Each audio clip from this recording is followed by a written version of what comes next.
সারাদিন রোজা থাকার পর ঠান্ডা ঠান্ডা কিছু খেতে সবারই মন চায়। আসসালামু আলাইকুম everyone, welcome back to my channel রায়ানের রান্নাঘরে। প্রতিদিনের মতো আজকেও আমি আপনাদের সামনে হাজির হয়ে গেলাম আরেকটি রেসিপি নিয়ে। আজকের রেসিপিটি হচ্ছে ডাবের পুডিং। আর এই পুডিংটি খেতে এতটাই মজা যেন মুখে দেওয়ার সাথে সাথে যেন মুখের সাথে মিলিয়ে যাচ্ছে। তো কথা না বলে আমরা রেসিপি শুরু করি। আর এই রেসিপির জন্য আমি এখানে 2টা ডাব নিয়ে নিয়েছি আর ডাবের পানিগুলোকে আমি সুন্দর করে বের করে নিচ্ছি। তো এই তো আমি ডাবের পানিগুলোকে বের করে নিয়েছি। আর ডাবের সরটা দেখেন কত সুন্দর, পুডিং বানানোর জন্য একদম পারফেক্ট। এবার আমি এই ডাবের পানিটাকে একটা ছাঁকনি দিয়ে সুন্দর করে ছেঁকে নিব।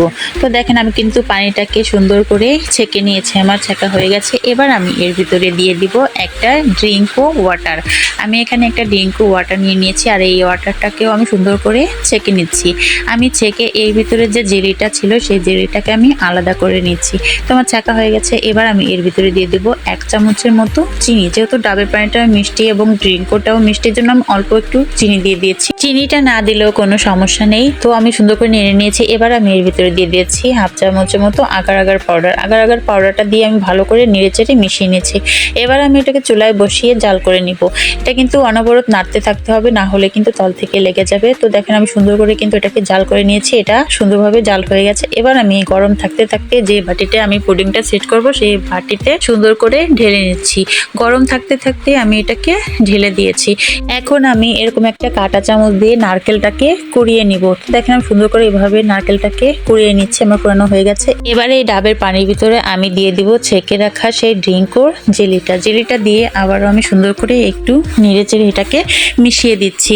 তো মেশানো হয়ে গেছে। এবার আমি দিয়ে দিব কুড়ানো নারকেলগুলো দিয়ে আবারও আমি এটাকে ভালো করে নেড়ে চেড়ে মিশিয়ে নেব। এই পুডিংটাতে আপনি যত নারকেল দিবেন তাহলে কিন্তু পুডিংটা খেতে তত বেশি মজা হবে। পুডিংটাকে আমি ভালোভাবে নেড়ে চেড়ে সুন্দর করে মিশিয়ে নিয়েছি। এবার আমি এটাকে রেখে দেব 1 ঘন্টা পুডিংটা সুন্দরভাবে সেট হওয়ার জন্য। তো ফিরে আসলাম 1 ঘন্টা পর। দেখেন পুডিংটা কিন্তু সুন্দরভাবে সেট হয়ে গেছে আর দেখতে মাশাআল্লাহ অনেকই সুন্দর হয়েছে। তো এবার আমি এই পুডিংটাকে কেটে নিব। সারাদিন রোজা থাকার পর এরকম ঠান্ডা ঠান্ডা কিছু খেতে সবারই মন চায়, সবারই ভালো লাগে। আর তার ভিতর যদি হয় এরকম ঠান্ডা ঠান্ডা ডাবের পুডিং তাহলে তো কোনো কথাই নেই। বিশেষ করে বাচ্চারা এই পুডিংটি খেতে বেশি পছন্দ করে। আমি সবসময় চেষ্টা করি রেসিপির ভিতরে কিছু নতুনত্ব, কিছু ইউনিক কিছু আনার জন্য, কিছু দেওয়ার জন্য। তো আমি সেভাবেই কিন্তু বানিয়েছি। তো দেখেন মাশাআল্লাহ পুডিংটি কিন্তু একদম সুন্দরভাবে সেট হয়ে গেছে আর একদম পারফেক্টই হয়েছে। এবার আমি এই পুডিংটিকে সুন্দরভাবে আপনাদেরকে কেটে দেখাচ্ছি যে কতটা পারফেক্ট হয়েছে। এই পুডিংটি খেতে কিন্তু এক কথায় অসাধারণ, একদম কলিজা ঠান্ডা হওয়ার মতো কিন্তু একটি ডেজার্ট। আপনারাও কিন্তু বাসায় অবশ্যই ট্রাই করবেন।